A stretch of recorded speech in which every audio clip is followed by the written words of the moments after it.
This wristband tracks your sleep, stress, and activity levels, promising to help you recover better for your next training session. This is the Amazfit Helio strap, and I've been wearing it for almost a month to find out if it's any good. Like that other screen-free fitness tracker, the Whoop Band, Amazfit's version tracks a range of metrics including heart rate variability, blood oxygen, and your training load. Except it doesn't need a subscription and it costs $99. Now, there's not really much to talk about when it comes to the design of it. It's a nylon wristband that comes in 3 color options with Velcro, so you can adjust it to your particular wrist size. Now, my wrist is 152 millimeters, which is actually on the smaller side of the range that Amazfit quotes, but it hasn't felt too bulky on me.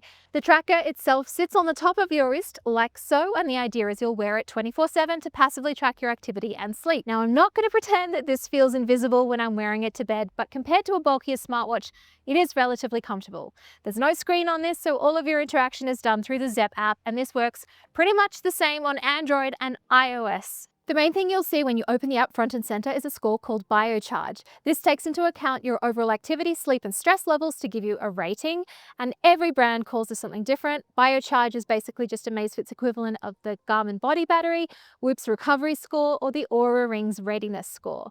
Also worth mentioning is the BioCharge score will actually change throughout the day. So for example, in the morning, I might wake up with a score of 81, and by the end of the day, it's down to something like 30 based on what I've done. And throughout the day, you'll also be able to get these insights into your BioCharge, which is actually more useful than I expected, like telling me that even though I had a late night, my score is still fair, all things considered. So I shouldn't really skip that workout. You'll also see on the left side your sleep score if you wore the Helio strap to bed, and on the right side your exertion load.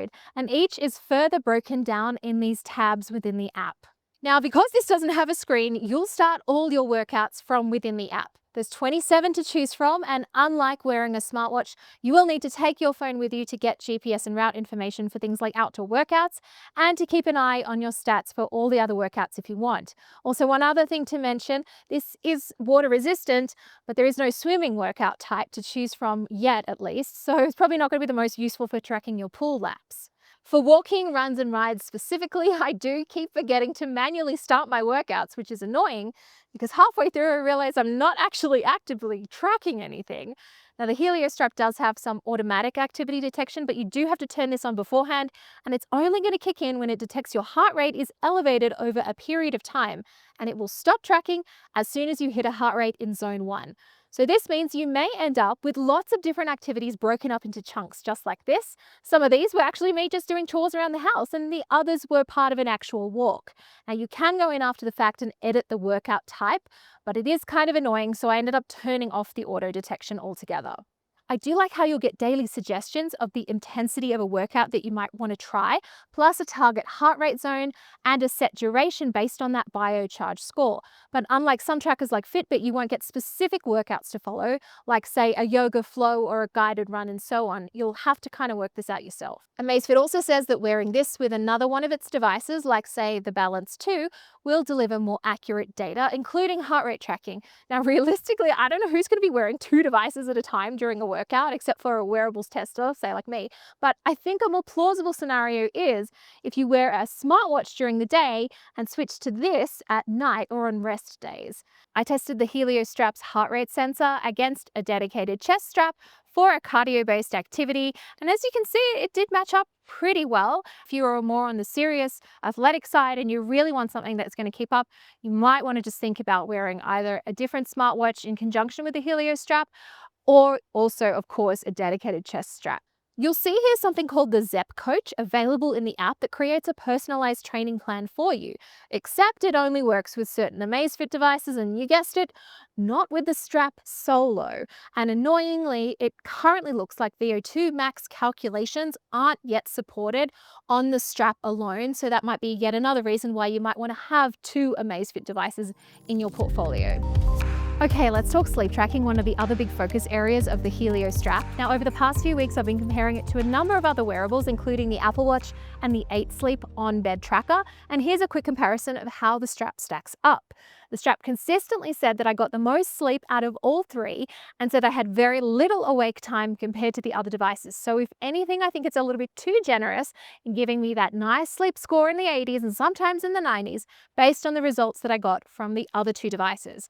And also, more importantly, how I felt in the morning. And it was very keen to count me sitting on the couch watching TV as a nap, which added to my BioCharge score even when it probably shouldn't have.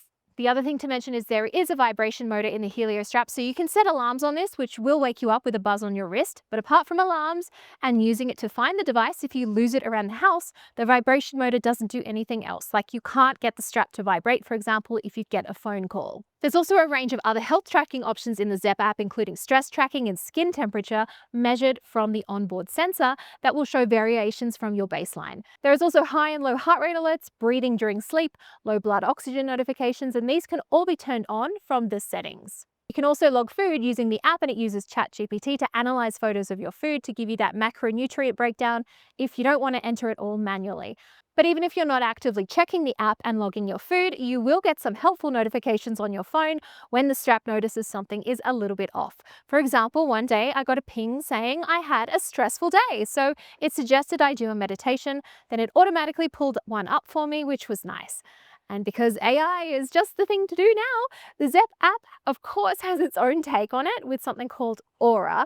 This offers a weekly sleep analysis, sleep coaching, a chatbot that answers common questions, and AI summaries of your sleep, exercise, and stress. Is it worth $10 a month?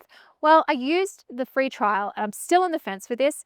Honestly, I think some of the insights you get on your home screen is actually just as helpful, if not more, than some of those Aura suggestions that I've got so far. And if you're talking about battery life, it's pretty great on the Helio strap. Amazfit quotes up to 10 days on this, but I actually got almost 2 weeks, 14 full days. And that was with a workout done pretty much every second day and wearing it passively for sleep tracking and activity tracking all the rest of the time.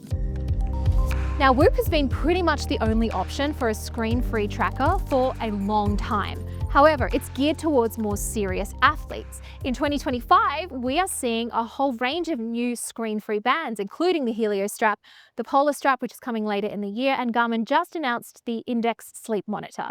Now, until I've tested those other options to give you more of a lay of the land, for now, I actually think the Helio strap is a better option than the Whoop. If, like me, you don't consider yourself a super serious athlete. Maybe you want something that can track your activity, steps, and sleep like a smartwatch can, but without the distraction of a screen and with much better battery life, plus some good insights that can help with your recovery and training.